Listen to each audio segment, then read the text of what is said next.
So one solution for the one in the middle. And then over here, how many? Two solutions.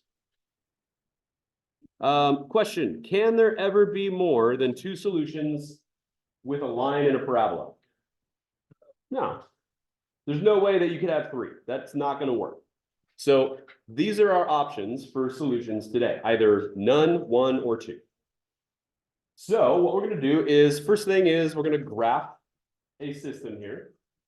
And we can use our graphing calculator to kind of assist us with putting the points on the graph. The top one is the parabola. The bottom one is the line. You can always tell a parabola because it's going to have a square. You can always tell a line because it's just going to be a regular x. So if you want to, you can use your graphing calculator to see what this is going to look like. And I'm just going to go to the menu here, and let's see, I'm going to do the first one in blue.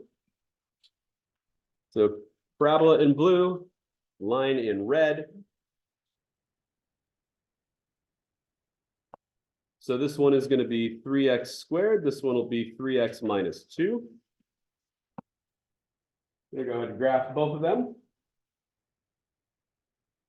And let's get these both on our graph and try to be as detailed as we can. So if you need to remember how to get to the points on the graph, that's where it says table above where it says graph. So if you hit the blue button second and then hit graph, that'll take you to the table of values.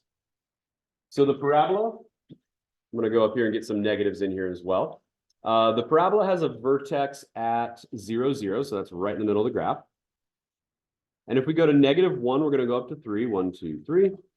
If we go to -2, we're going to be at 12. So that's going to be 6, 7, 8. So that's going to be, let's see, 9, 10, 11, up here somewhere. You don't have to put this point up there, but maybe it'll be helpful if you need another point there. And then there's going to be another point at +2, 12 as well.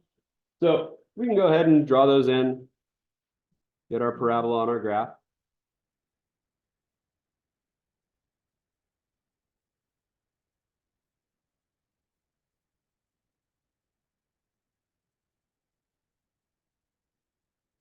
And then the line has a slope of 3 and a y-intercept of -2.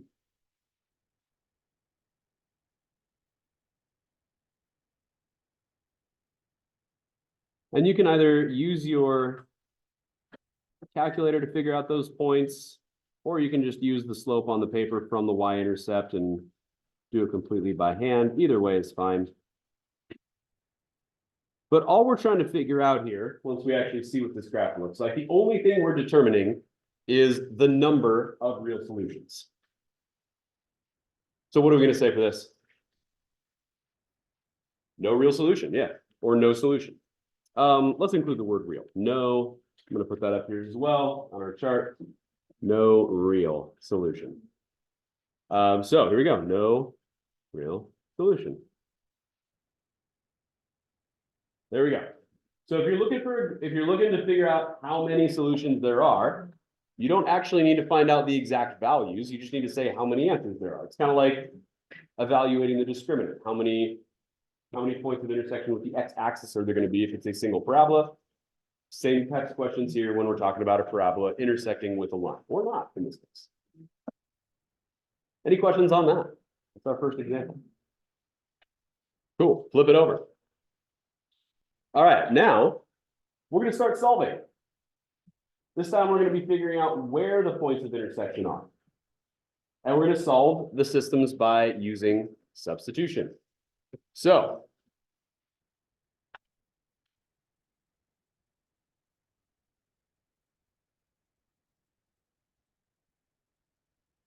what we need to do here is we need to take one of the expressions, meaning take one side of one of the equations and substitute it in for a variable on the other equation, which means we should be looking for a variable that's by itself already, or we need to get a variable by itself. So between these two equations, is there a variable that's already by itself? The y, yeah, that y is already by itself. And so because this y is by itself, and this y equals 2x squared minus 6x minus 8, that also means that this y down here is equal to 2x squared minus 6x minus 8. So we're going to take 2x squared minus 6x minus 8, and we're going to substitute that in for y on the second equation. And I'm circling just the y here because the minus is not part of that y. We are going to have to distribute a negative once we substitute that in. This is just like substituting with a regular system of equations.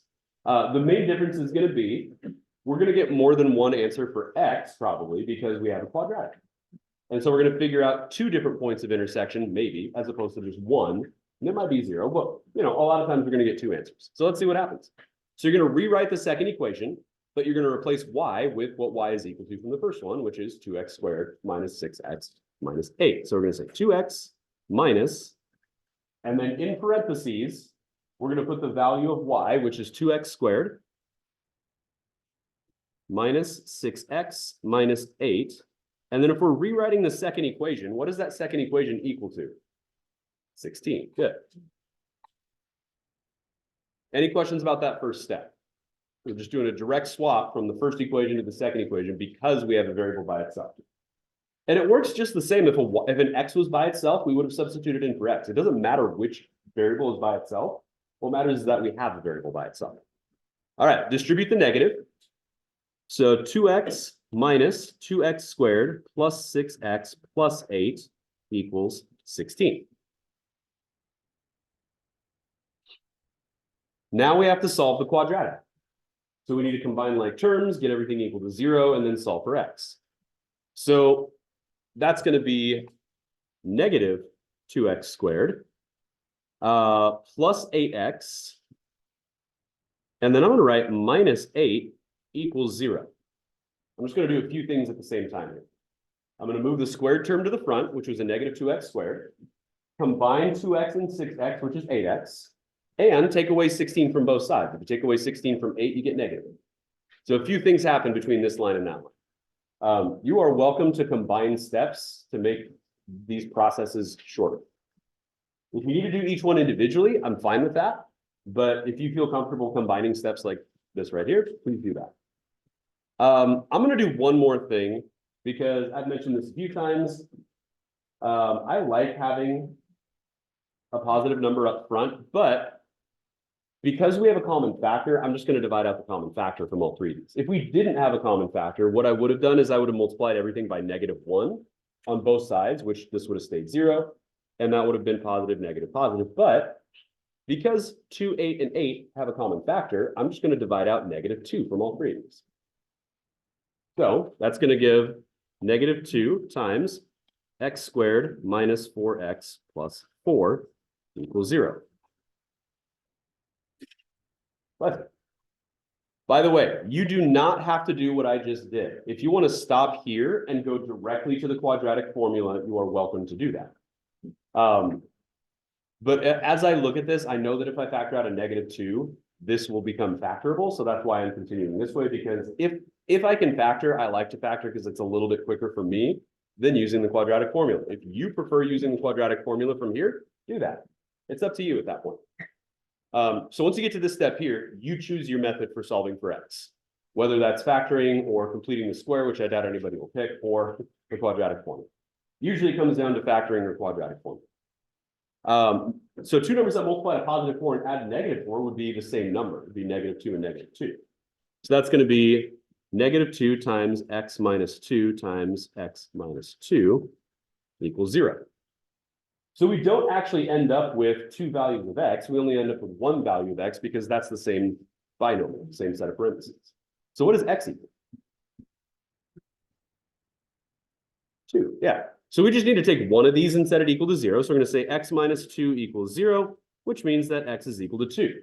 So there's only one value of x, which means there's only going to be one point of intersection between those two functions. We need to figure out the y value now. So if we take our value of x and we plug it back into one of the original two equations, which one's going to be easier to figure out a value of y? First one or the second one? I would go towards the first one just because y is already by itself. If you plug it into the second one, it's probably not much more difficult, but you do have to do a little bit of algebra to figure out y if you plug in for x on the second equation. But if you plug it into the first one, 2 times 2 squared, 2 squared is 4, 4 times 2 is 8. minus 6 times 2 is 12. So 8 minus 12 is negative 4. And negative 4 minus 8 would be negative 12. So if you want to, you can write y equals 2, plug in 2 for x, 2 squared, minus 6 times 2, minus 8. That's what we're doing right here. Use the original equation, solve for y. And that should give us a value of negative 12.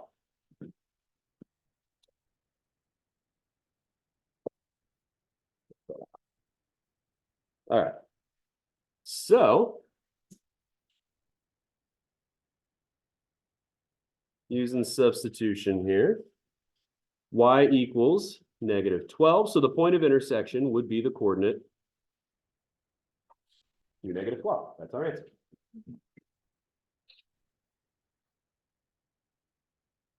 Now, in order to check your answer, there is a way to check your answer, and that would be to graph both of the original ones. If you want to check it on a graphing calculator, that's totally fine. We're not going to on this, but there is a way to check.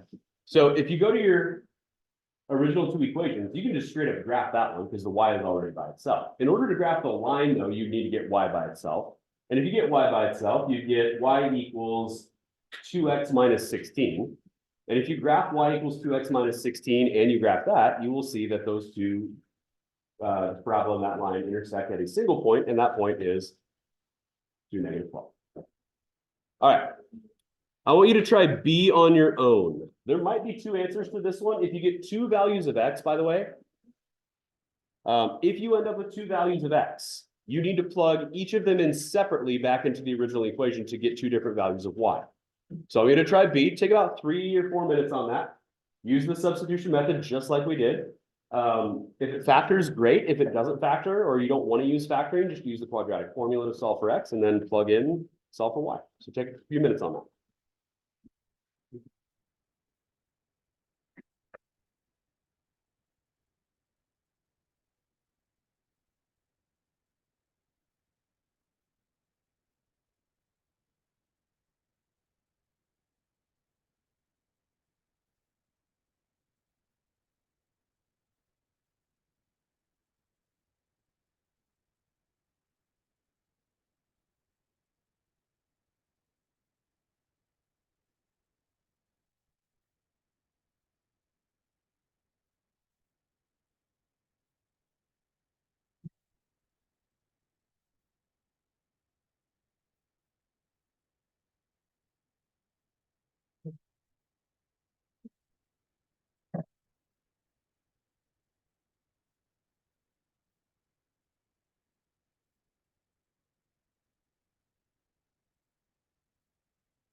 You need help getting this started and set up. This is the kind of the first 3 steps.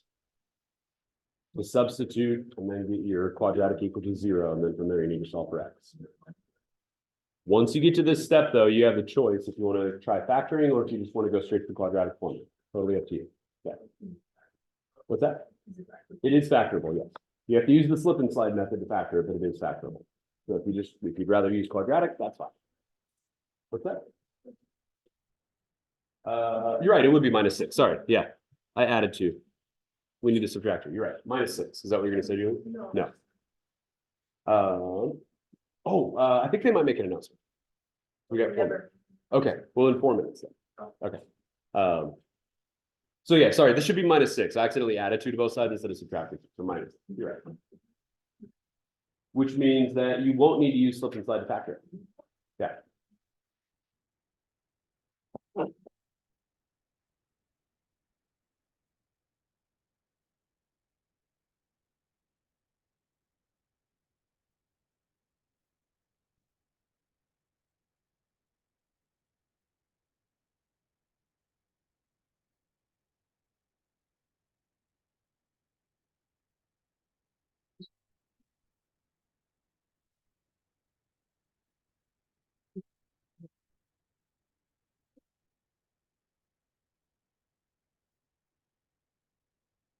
So there will be 2 points of intersection on this one because the values of x are different when you solve it.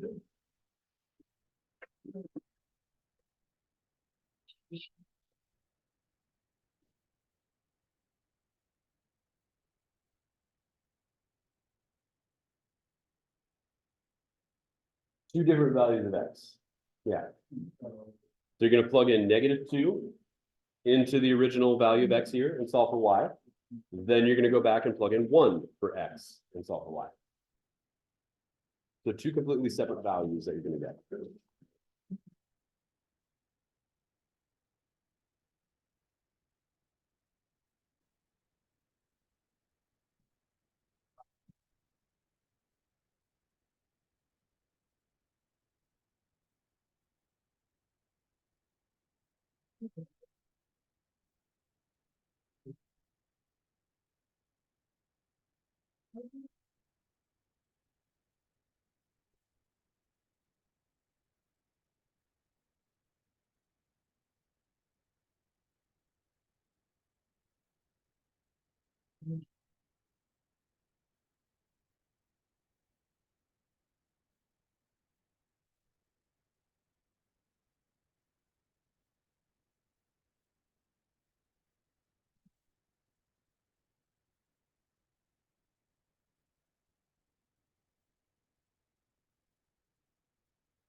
Okay.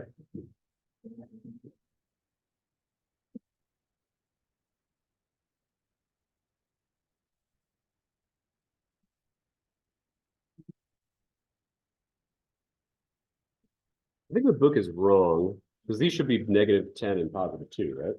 People getting that? Okay. Yeah. The book says 10 and -2, but that's not right. No, those are our points of intersection right there. Two separate points of intersection. Any questions about that?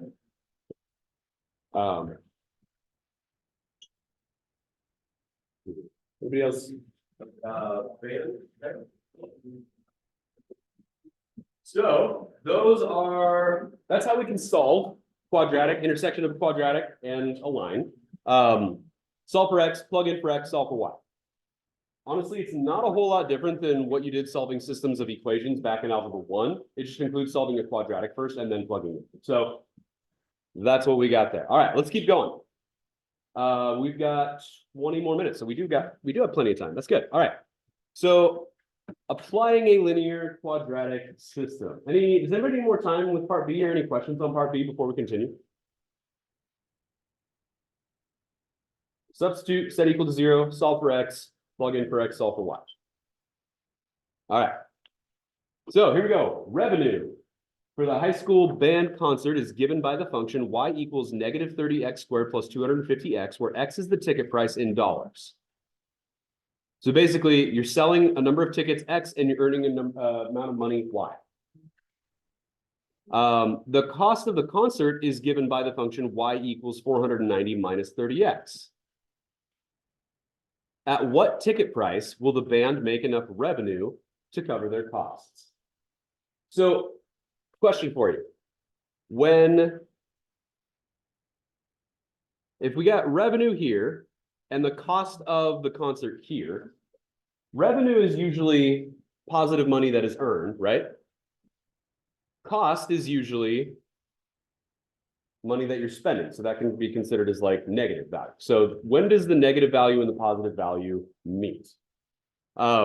Basically, it's asking at what point are the total amount of dollars equal to one another? Has anybody ever heard of the term break even? Hey guys, listen up, please. Anybody ever heard the term break even in terms of business? Like if you start a business, you have to spend a lot of money to get your business off the ground. So when you start a business, if you were to ever start a business, you're going to start off in debt and you're going to owe a lot of money. And in order to get back from your debt up to zero, you have to sell your product, whatever it is. So you have to sell a certain amount of product to get from your debt, your negative money, up to zero. And once you get up to zero, you are at break even. And once you get beyond that, that means you're actually making profit.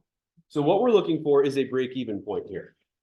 So we're trying to figure out, because those Y's mean total amount of money, we want to know the total amount of money spent equal to the total amount of money earned. That would zero out and break even. So our two functions right here, we've got y equals -30x squared plus 250x. We also have y equals 490 minus 30x.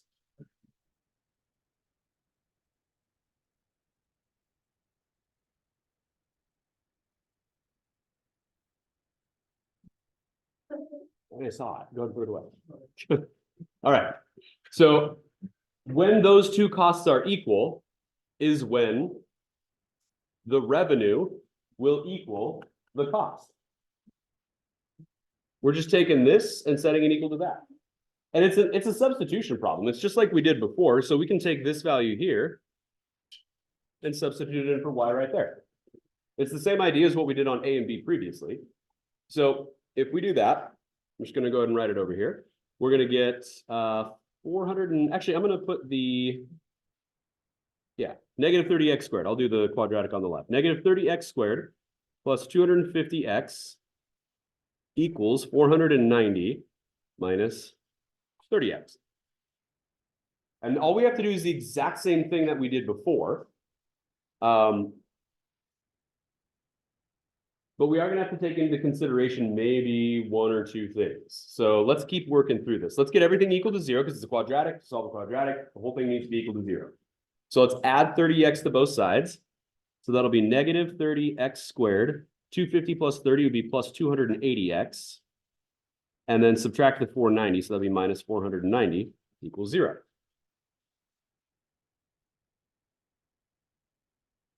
Now I know at a minimum, we could factor out a negative 10 from all three of those. But maybe we can factor out a larger number. Let's find out. It's 280. I don't think 280 is divisible by 3. No. Okay, so 10. So let's factor out a negative 10 from each of these. So that'll be negative 10, and that'll be 3x squared minus 28x plus 49 equals 0. Everybody okay with that? Factor out a negative 10, we get these values here. I'm not sure if that's factorable or not, because let's see, 3 times 49 would be 147. I don't want to look for factors of 147 that add to negative 28. Doesn't sound great to me. So I'm just going to use the quadratic formula this time. So quadratic formula, we're going to say x is equal to the opposite of b, so that would just be 28, plus or minus the square root of, let's see, 28 squared, I don't know what that is, so I'm just going to write 28 squared, minus 4 times a is 3, times c is 49, all over 2 times a, 2 times 3 be 6. So there's our quadratic formula. We're going to solve for both values of x.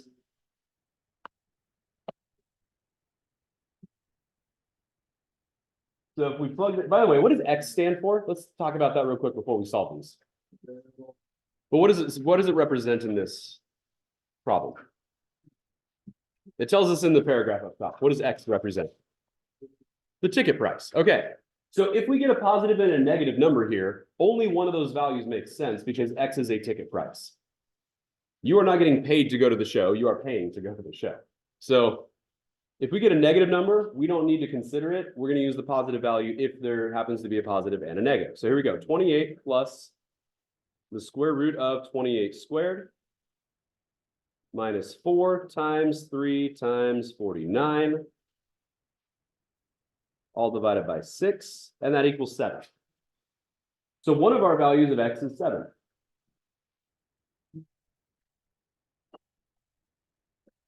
Now, if there's another value of x, well, there will be another value of x. Let's figure out what it is. So I'm going to just copy and paste, change the plus to a minus 7/3. That's interesting.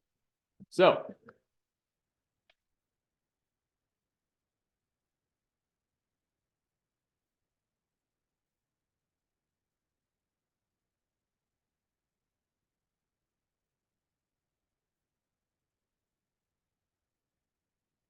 let's see.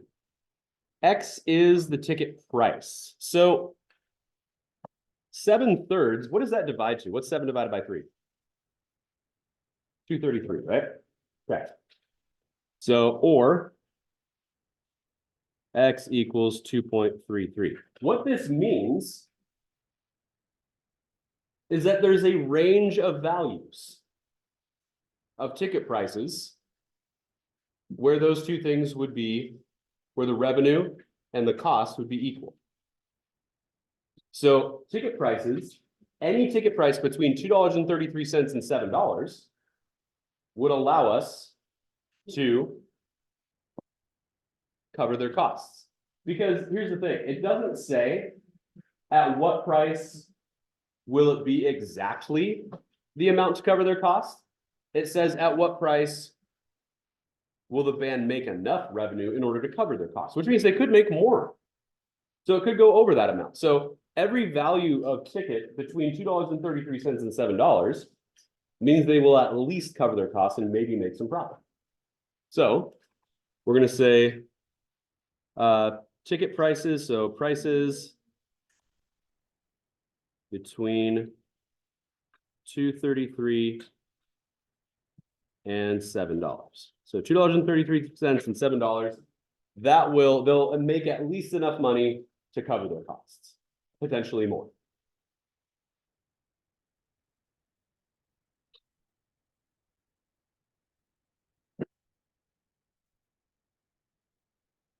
Does that make sense that it could be in between those values instead of just those two values? If one of them was negative, then we'd have to throw that out. But because they're both positive, that means there's a range of ticket prices that allows them to cover their costs. All right, question down here. We don't need to write an answer for this, but I like talking about these. So why does the substitution method work? I'll just go ahead and talk about this real quick. So listen up. The substitution method works because both values of both variables mean the same thing in both equations, which allows us to plug one in for the other. That's why it works. And it makes it, how does it change the problem to make it possible? Well, it changes the problem because it changes it from two variables to one. And if you have an equation with only one variable, you can solve for that variable. So those would be the quick answers to that. All right, last couple examples here. These are no longer systems of equations. These are now systems of inequalities. So we need to talk about these real quick. So on this one here, in order to graph these, first of all, we have to get y isolated on both inequalities. Y is isolated on the first one, which is great. Y is not yet isolated on the second one, which we need to go ahead and change that real quick. So get y by it. So solve for y on this second equation. So I'm going to rewrite this over here. 3x minus y is greater than or equal to -8. In order to graph, y must be by itself. Okay. And in order to solve a system of inequalities, everybody listen up, please. You have to graph in order to solve a system of inequalities. Because the system of inequalities does not have just one answer or two answers or no answers. There is a range of possibilities, and that's best represented by actually looking at a graph. So we have to graph the inequalities in order to figure out the answers. So let's get y by itself here. What do we have to do?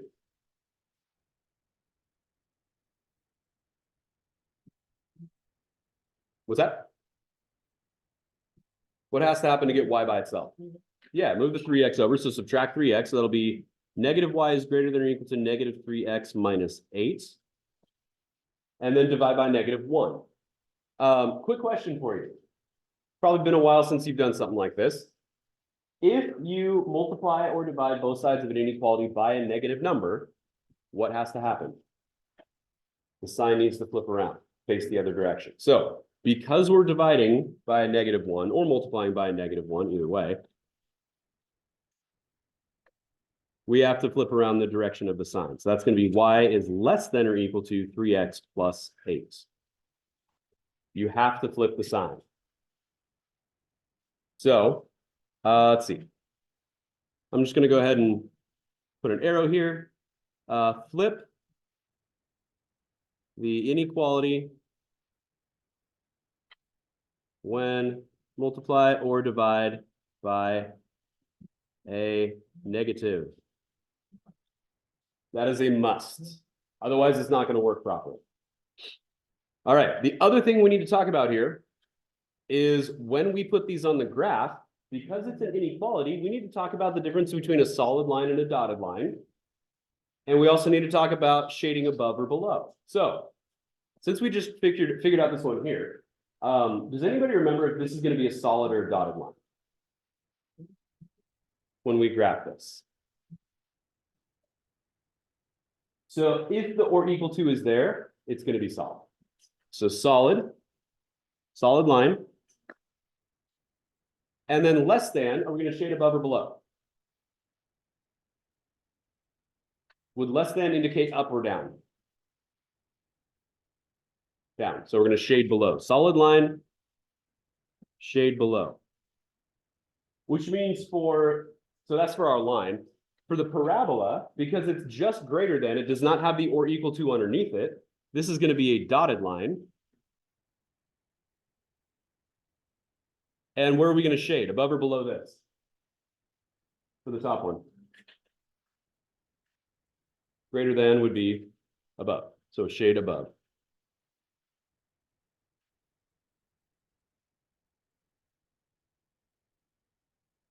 Okay.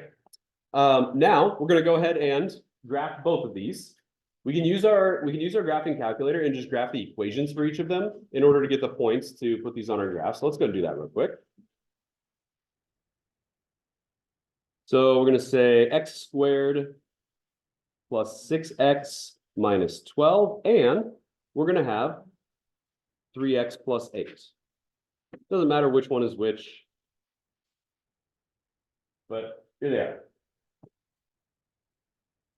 So looks like I might want to zoom out a little bit because I don't have access to the vertex on the parabola. So actually, yeah, I'll zoom out. So zoom out.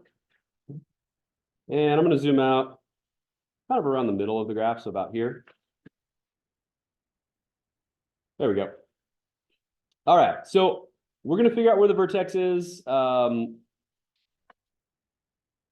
And I'm just going to go over to the table again. And we might need, the reason why I'm doing this is because we might need to change the values of what x and y are on this one. We might need to have a scale of not 1, but maybe 2 instead. So let's see, our vertex on the parabola, which is the blue one, it looks like, actually, no, that's not the blue one. The vertex is this one here. Looks like the vertex is at -21 of the parabola. So that's a ways down. So if we count by 2s, I can only go to 16. So that's not going to work. I think counting by 3s might be a good idea because 21 is a factor of 3. So if we count by 3s, so if we go to -1, I'm going to keep a scale of 1 on the x-axis, but I'm going to go with a scale of 3 on the y-axis. So over 1 and then down 21 would be 3, 6, 9. So that'd be 7 down. So that's right here. There's our vertex down there. -2 is at -20. So -2, -20, if we're going by thirds, that's about right there, which means the y-intercept is also, actually the y-intercept is at -12, sorry, that's -2, -20.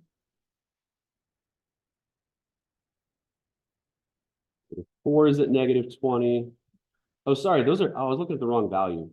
That's my fault. It's -3, -21. That's there. That's there. Cancel that. That goes there. I was looking at the y values here for the -1. So got to move that over a little bit. That's my fault. Okay. -1 is at -17. So let's see. Here's -18. So there's -17. 3, 6, 9, there's -12 right there. Please, this is just a reminder. At the bell, all students and staff are to report to the gym for the pep assembly. Teachers, please sit in the bleachers with the same grade level as your advisory class students. So if you have freshmen in advisory, please sit with the freshman students. After the assembly, all students will go back to their third period classes. This activity is a part of the school day, and students, if you leave school, you may be punished for skipping. Staff, please help us guide all the students into the gym. Thank you. All right, we're not done yet. We got 4 minutes left. Have a seat. Have a seat. We got 4 more minutes. All right. So we need a dotted line for this parabola here. So that one will look about like that for our parabola. The line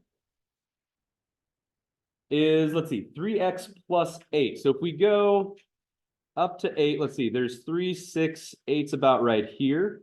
And if we go up 3 and over 1, that's about there, and about there, and about here. So just getting these on here roughly where they need to be. Not going to be perfect, but it'll be good. Anytime you change the scale, you're never going to have exact values, but you will have pretty close values. So this is going to be a solid line. So we're going to make this one a nice solid line.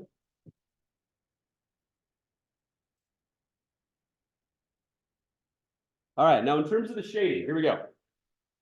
We are shading above the parabola. So that would be everything on top of the parabola is going to be like on the inside of the curve. Hey guys, eyes up here. Let's get this written down. Inside of the curve here. And then we're going to be shading below the actual line. The answer is the area of overlap. So the area of overlap is where the red and the blue lines overlap with one another, which is going to be this area right here. Any point within that green area is a solution to that system of inequalities, which is why you can't just write the answer to a system of inequalities because it's an area. So that's why we have to show it graphically. So right here, the solutions are where the ordered pairs regions overlap. That's this here. We will finish this up tomorrow with example 5, and then we'll start our review. Please wait for the bell, put your calculators back, and I will see you all tomorrow as soon as the bell rings.